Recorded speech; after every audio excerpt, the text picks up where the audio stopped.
How often do you beat yourself up for procrastinating? And I'm not just talking things like making dinner and finishing your report.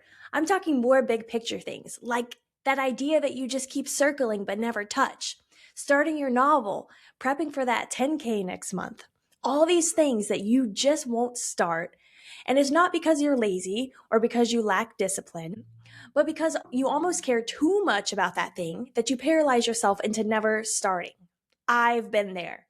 Today, I want to talk about why staring at that metaphorical or literal blank page can feel so suffocating, and why letting yourself be bad at something might be the best thing you could ever do. Starting something new means exposing yourself.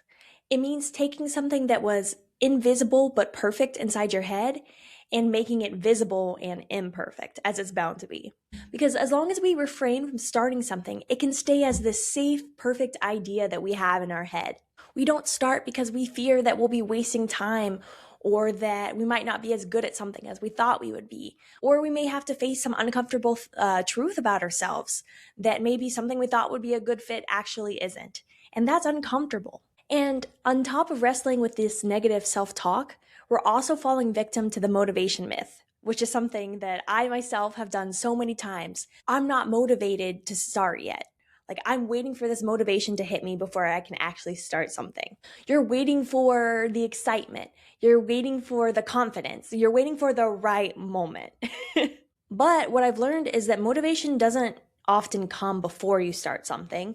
It more often comes after. Say you actually dig into something, and then you get some momentum. Just from doing the thing, you get momentum.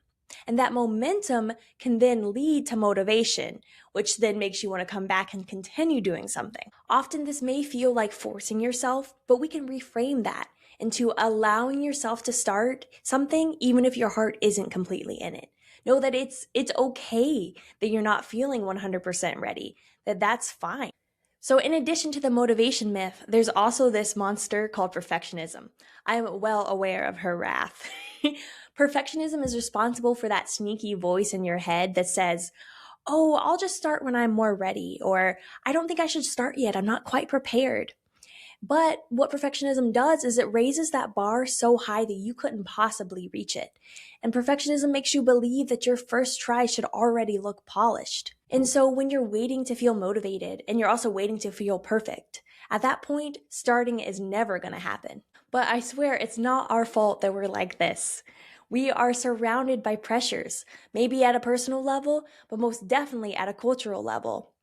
All of the media around us, from ads to social media, it all is showing us the polished version of something. You don't often see the 17 messy drafts it took to get to that final result. And we're living in a productivity culture that rewards output over learning. It doesn't matter if you put fast learner in your resume often because jobs already want you to have 10 years of experience in these specific skills. So a lot of times you get the feeling that there's very little patience in the world for beginners. Our society rewards people who are masters at what they do, and a lot of times the training and the learning to get to that point is kind of swept under the rug and not publicized. So we have to take it upon ourselves to remind ourselves that every skill and person that we admire passed through a phase where it was awkward, unfinished, and just plain bad. Growing up, I gave over to the monster of perfectionism, and a lot of the pressure was just internal to make the best grades, to not give myself a break, to always just be pushing for the very, very most I could do. And that meant a lot of times in that structured environment, I could get good results.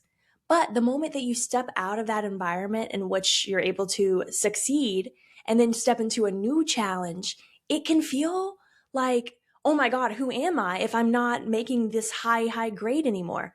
So for example, when I got to college, my first semester by myself, away from my family, I got my first D on something. I think it was a 60 on a math test. And math was supposed to be the subject I was good at. So I'm just questioning everything and really beating myself up about it. And I think that kind of fear and disappointment in myself, the mini identity crisis that a girl of 18 could be having, stuck with me a long way, to the point, even in grad school, the classes were freaking hard. I was not ready. And I always told myself that I wasn't ready as well. And there was one class in particular that I sat in the first day and just immediately felt overwhelmed by the rapid fire information. The expectations just seemed really high for the class. And so I told myself, you know what? I'm not ready for this. I'm going to postpone this class until next year. And that's what I did. And then 1 year later, I go sitting in that class again. And I didn't necessarily feel more ready. The information was still an onslaught. The expectations were still really high. I still really struggled. But as I sat in there and went little by little, I started to gain that confidence and that motivation. So the motivation and confidence didn't come from waiting another year. It came from just starting the first day, being overwhelmed, but continuing to come back the next day and the next day after that. I let myself know that I didn't have to be perfect at it. And just by showing up, I was already taking a very big step. And there's never been a moment in life where I could think myself into being motivated or think myself into being confident. But there's been so many moments where I could act my way into being those things. And so that means literally just sitting your butt in the chair one day and doing it again and again until eventually there is a little bit of a snowball effect of motivation, of confidence. But it means being uncomfortable first. And so the age-old question that often circles our brains is, what if I fail? How heartbreaking would that be? It would destroy this image that we had of ourselves. And so maybe we can try to reframe that a bit. Failure does not mean that you're incapable. Failure is often just a data point that we can collect. Failure means we tried and we got experience and we learned something about ourselves. Even if you end up not going all the way through with this thing that you're starting, you're still moving forward. You're at a different place now than you were before, and you learn something from it. These things are so much easier said than done, and I know that. And I wish that I could talk to myself the way that I would talk to a dear friend. So as I say these things, not only am I saying it out loud to you, but I'm also trying to internalize it myself. You know, some things that have actually helped, some like little mind tricks that I can confirm have worked, would be starting smaller than feels respectable. So you know you need to get a chapter done by the end of the week. What if you just write a paragraph right now? That's it. And you can be firm. You can be like, I'm going to write a paragraph and then I'm going to close my laptop and that's it. Just do it. Walk on the treadmill for 5 minutes. Whatever, it's some small version of the bigger thing. You know how you eat an elephant is one bite at a time. Just do that one bite and only allow yourself to do that one bite. Another thing I would say that's kind of a funny, not intuitive thing is to do something bad on purpose. I especially feel like this is helpful with certain things like writing and drawing, or any kind of art related things. Just do it the worst way you know possible. Get it out. Just laugh at yourself. The act of doing something can just kind of unlock something that feels tight inside. And now, once something's out in the world, you kind of feel a little bit more steady to go forward and be like, okay, well, that's the worst it could be. And then in general, and I think this applies to so much in life, is try to approach things with curiosity, rather than focus on the output. So yeah, opposite of what our society wants us to do, be focusing on output, output, output. Try to focus a little bit more on the journey itself. Curiosity. I've never done this before. I wonder what would happen if I try this. What about this? Oh, that didn't go well. Huh, interesting. That's another data point for me.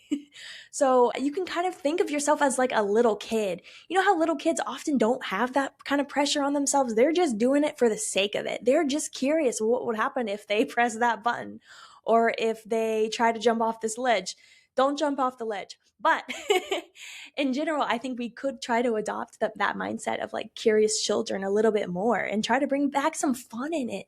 Whenever you start something new, approach it with a mindset of, oh, I'm just testing it out. I just want to see what happens, rather than the mindset of, oh, this is my new identity that I'm committing to. And if I'm not good at it, then I don't know who I am anymore. Okay, so long story short, starting is not about feeling ready or feeling motivated. Starting is about just being willing to take that first imperfect step. You don't even have to believe in yourself. You just have to start. So please let me know in the comments, what is something you've been waiting to feel ready to actually start? Thank you so much for watching. My name is Michelle. Please like and subscribe, and I'll see you guys again soon.